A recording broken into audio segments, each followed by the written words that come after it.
mildly positive session for European markets this morning, with the UK's FTSE 100 index up a couple of points, still above that 6,100 level, while the US Stocks 50 index is trading also largely fat. In the currency markets, the euro is doing better against the dollar, but the yen is under pressure against the dollar. And in the peripheral bond markets, both Spanish and Italian bond yields are a little higher, but not doing too much at the moment. Good morning, I'm Ishaq, Siddiqi, and welcome to another daily market bite. I'm going to give you a quick idea of what's going on in the stock markets today.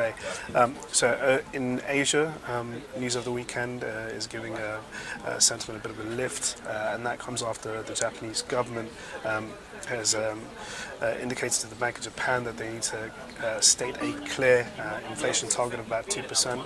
At the same time, the new Japanese government is also thinking about asking the Bank of Japan to pump more stimulus measures, and that would, of course, weaken the yen further, but at the same time it would be a lot more favourable for the Japanese economy and the global economy as a whole. At the same time, we have more on stimulus measures later on today from the Federal Reserve. Fed Chairman Bernanke will be giving a speech later on this evening where he is expected to hint on the extent of QE measures the Fed is going to undertake over the next year or so.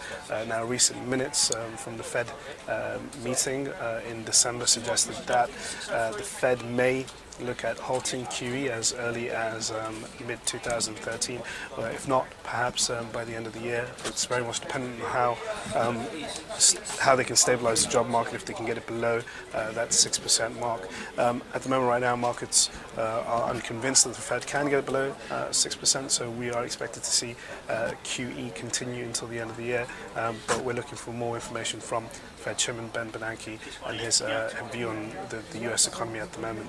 Now, going on in the European session, there's not much going on.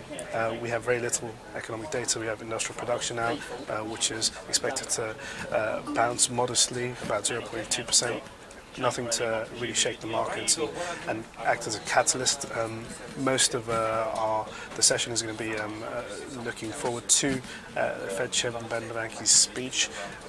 We also have some big bank earnings coming out from the US this week, the likes of Goldman Sachs, Morgan Stanley and Citigroup, so investors will be adopting a bit of caution ahead of that. When it comes to our own corporate data, TNT expresses down around about 50% at the moment, and that's after the European Commission is looking to block a deal with UPS, the major US logistics firm.